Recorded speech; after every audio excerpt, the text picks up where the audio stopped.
la une de l'actualité, ce démenti formel de Vladimir Poutine. Dans une première déclaration publique, le président russe nie l'invasion et l'occupation de l'Ukraine par son pays. Une intervention militaire n'est pas nécessaire pour le moment, mais Moscou prévient, il se réserve le droit de recourir à tous les moyens. Une mise en garde alors que John Kerry est arrivé à Kiev, le secrétaire d'État américain qui vient apporter son soutien au nouveau régime. Il rencontre actuellement le président et le premier ministre de transition Washington qui a d'ores et déjà promis $1 milliard dans le cadre d'un prêt international.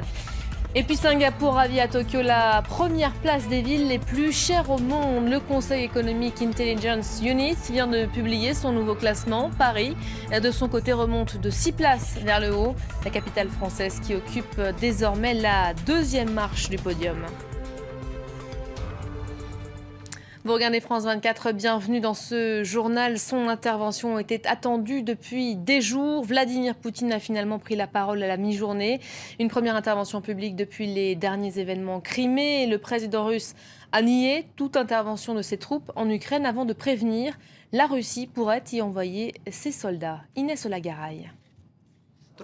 C'est sa première conférence de presse depuis la chute de Viktor Yanukovych.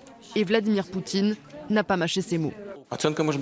Il n'y a qu'une seule façon de décrire ce qui s'est passé. Il s'agit d'un coup d'État anticonstitutionnel et d'une prise de pouvoir par les armes. Pour Vladimir Poutine, Viktor Yanukovych reste le seul président légitime en Ukraine. Mais selon lui, il n'a plus aucun avenir politique à ce jour. Au sujet des militaires sans insigne déployés en Crimée, il affirme qu'il s'agit de forces locales d'autodéfense et non pas de soldats russes. Mais Vladimir Poutine souligne aussi que la Russie dispose de soldats dans la péninsule de Crimée. Il se réserve le droit de recourir à toutes les options si l'Est de l'Ukraine bascule dans l'anarchie, y compris une intervention militaire en dernier recours. Le président russe a également profité de cette allocution pour mettre en garde la communauté internationale. Lundi, l'Union européenne avait appelé la Russie à retirer ses troupes de Crimée sous peine de sanctions. Ceux qui réfléchissent à imposer des sanctions devraient peser les conséquences. Je pense que dans le monde d'aujourd'hui, tout est interconnecté, interdépendant. Si vous nous faites du mal, vous souffrirez des répercussions. Pour le moment, les États-Unis ont suspendu tous les liens militaires entre Washington et Moscou. Pour condamner l'intrusion russe en Ukraine, les pays du G7 ont annulé les préparatifs du sommet du G8 qui doit se tenir à Sotchi, en Russie, les 4 et 5 juin prochains.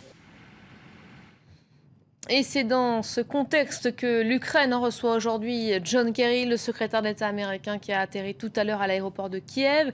Il s'est entretenu, vous le voyez, avec le président et le Premier ministre par intérim, un déplacement en signe de soutien fort au nouveau régime. John Kerry qui s'est ensuite, vous le voyez là aussi, rendu sur la place de l'indépendance, le Maïdan, lieu symbolique avec ses hôtes. Il est revenu évidemment sur l'aide économique américaine. Washington qui a promis $1 milliard dans le cadre d'un prêt international. Vous le savez, ces dernières heures, Kiev a renouvelé ses appels à l'aide. Financièrement, le pays est à genoux. L'Ukraine estime avoir besoin de $35 milliards d'aide sur 2 ans. Un prêt qu'étudie toujours le Fonds monétaire international. L'institution entame d'ailleurs aujourd'hui des discussions avec le régime et la tâche, vous allez le voir, n'a rien d'aisé. Sandrine Gomez. Dès son intronisation, le Premier ministre ukrainien a tenu à le préciser, les caisses de l'État sont vides. Une façon de préparer ses concitoyens à des temps difficiles car le pays a besoin de l'aide du Fonds monétaire international. Ce gouvernement va remplir toutes les obligations imposées par le Fonds monétaire international. Tout simplement parce que nous n'avons pas d'autre choix. Une économie qui vit de prêts et ne crée aucun revenu serait catastrophique. C'est pourquoi nous devrons mener à bien les réformes les plus difficiles. Des réformes difficiles car le pays est au bord de la banqueroute. Kiev dit avoir besoin de $35 milliards sur 2 ans, 15 dès cette année. Dans 10 jours, après avoir évalué sur place la situation économique du pays, une équipe du FMI doit proposer un plan de réforme. Parmi les mesures qui devraient être envisagées, la libéralisation des changes. La monnaie nationale, le hryvnia, devrait être dévaluée, ce qui entraînera inflation et perte du pouvoir d'achat. Mais aussi la réforme du secteur énergétique avec la fin des subventions des prix du gaz Il devrait donc augmenter. Autre réforme, celle du secteur bancaire. Les prêts seront plus rares et plus chers. Le FMI devrait encore exiger des privatisations et une réduction des dépenses de fonctionnement de l'État. La semaine dernière, la directrice générale du FMI s'est voulue encourageante, estimant que la situation économique en Ukraine ne méritait pas de paniquer. L'argument économique est peut-être la clé de ce conflit. On vient de le voir, le gaz demeure l'un des principaux enjeux de cette crise. Gazprom vient d'ailleurs d'annoncer qu'il annulerait à compter d'avril le rabais accordé à l'Ukraine sur ses tarifs. Une ristourne avait été accordée à la mi-décembre alors que Viktor Yanukovych venait tout juste de renoncer à un accord d'association avec l'Union européenne. L'Europe vient tout juste de répondre à cette sanction. Les Européens qui assurent qu'ils aideront Kiev à régler sa dette pour le gaz russe. Notez enfin pour clore ce dossier que la Russie aurait accepté de participer à une réunion avec l'OTAN. Rendez-vous fixé à mercredi. Le lendemain, un Conseil européen sera organisé cette fois à Bruxelles. Les autorités israéliennes se réjouiront probablement de cette décision en Égypte. Un tribunal vient d'interdire les activités du Hamas sur son sol. Le parti palestinien au pouvoir dans la bande de Gaza est considéré par le Caire comme un allié des frères musulmans, organisation elle-même décrétée comme terroriste en Égypte. Le mouvement islamiste a réagi. Une telle décision sert selon lui l'occupation israélienne. Il a officiellement déposé sa candidature hier. Abdelaziz Bouteflika est bien candidat à l'élection présidentielle du 17 avril prochain. Les télévisions algériennes ont fait tourner ces images en boucle toute la journée. Ces images présentées comme la venue en personne du président au siège du Conseil constitutionnel. Comme lui, près de 140 personnes souhaitaient déclarer leur candidature. Mais depuis qu'Abdelaziz Bouteflika a annoncé qu'il briguerait un 4e mandat, beaucoup se sont retirés de la course. Les candidats ont jusqu'à ce soir minuit pour se faire connaître. Alors, quels sont ceux qui s'opposeront à l'actuel président en avril prochain? Le point tout de suite avec Salima Belhadj. Le premier à avoir annoncé sa candidature à la présidentielle, c'est Ali Benflis, ancien Premier ministre de Bouteflika, dissident du FLN. Il veut être le candidat de l'alternance. Moussa Touati se présente sous les couleurs du Front national algérien, le FNA, parti conservateur. Candidat déjà en 2009, il veut être celui qui fera barrière contre la fraude.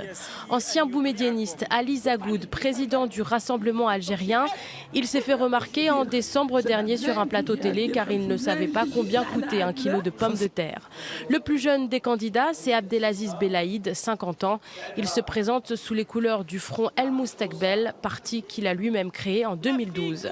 Et seule femme dans cette course à la présidentielle, Louisa Hanoun, secrétaire d'État du Parti des Travailleurs, qui n'en est pas à sa première candidature non plus. Elle a fait face à Bouteflika 2 fois, en 2004 et en 2009. Elle n'avait obtenu que 4% des voix. Les candidats déclarés, il faudra donc attendre le 17 avril prochain pour connaître la réponse que les Algériens donneront à cette élection très disputée. Le procès d'Oscar Pistorius a repris ce matin à Pretoria. La justice a 3 semaines pour déterminer si l'athlète a ou non prémédité le meurtre de sa compagne il y a un an. Au 2e jour d'audience, la défense s'est attelée à déstabiliser l'un des témoins clés, une voisine qui assure avoir entendu le soir du drame des cris terrifiants. Inès Olagaray. Sous une pluie battante, Oscar Pistorius tente de passer à travers la foule de journalistes amassés devant le tribunal de Pretoria. Au 2e jour de son procès, les médias sont toujours aussi nombreux. Oscar Pistorius est accusé d'avoir assassiné sa petite amie Riva Steenkamp, un mannequin âgé de 29 ans. S'il est jugé coupable de meurtre avec préméditation, il risque une peine incompressible de 25 ans de prison. Ce mardi, les avocats d'Oscar Pistorius interrogent l'une de ses voisines. Lors de son témoignage la veille, la femme a assuré avoir entendu des cris et des coups de feu la nuit où Riva Steenkamp a été tuée. Net na 3 die oggend het ek wakker geword van 'n vrou se verskriklike gille. Sy het verskriklik gegil en toe het sy om hulp geroep. Enkele oomblikke nadat het die skote geklap, daar was 4 skote gewees. Oscar Pistorius, lui, affirme qu'il a pris Riva Steenkamp pour un cambrioleur. Paniqué, il aurait alors saisi son arme pour tirer sur la porte de la salle de bain, sans savoir qu'il s'agissait de sa petite amie à l'intérieur. Le procès d'Oscar Pistorius doit durer près de 3 semaines. Comme le veut le système judiciaire sud-africain, ici il n'y a pas de jury populaire. C'est la juge Thokozile Masipa, entourée de 2 conseillers, qui rendra son verdict. En l'absence de témoins oculaires, ce sont les expertises scientifiques, médicales et balistiques qui devraient fournir le plus d'indices. Doit-elle s'en réjouir ou le déplorer? La ville de Singapour détrône Tokyo en tant que ville la plus chère du monde. C'est la conclusion de la dernière enquête mondiale sur le coût de la vie réalisée par l'agence The Economist Intelligence Unit. L'étude compare des niveaux de vie de 131 grandes villes. Paris remonte de 6 places vers le haut, arrive désormais en 2e position. Charles Sidbon. À Singapour, il n'y a pas que les immeubles qui sont élevés. Selon une étude de The Economist, les prix ne cessent de grimper. La cité-État est désormais surnommée « ville la plus chère au monde ». Isolée, elle doit importer l'eau et les ressources d'énergie. Les 5 500 000 habitants ont également vu les prix des vêtements exploser, mais surtout parce que beaucoup d'entre eux achètent des marques de luxe. Juste derrière Singapour, Paris est la 2e ville la plus chère, 6 places plus haut que l'année dernière, devant Oslo, Zurich et Sydney. Tokyo, elle, trônait à la 1re place l'année dernière, mais depuis, la capitale japonaise a chuté à la 6e. Ses habitants payent désormais les mêmes tarifs que ceux de Genève, Melbourne et Caracas. La crise a fait flamber les prix, notamment dans les pays asiatiques et européens, dont 5 villes paraissent dans le top 10.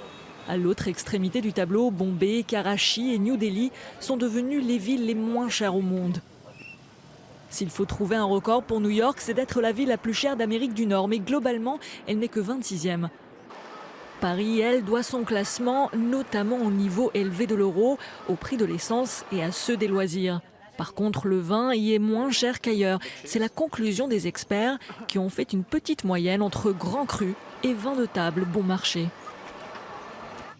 Et c'est la fin de ce journal. Merci à vous de l'avoir suivi. Prochaine édition, c'est dans une quinzaine de minutes. À tout à l'heure.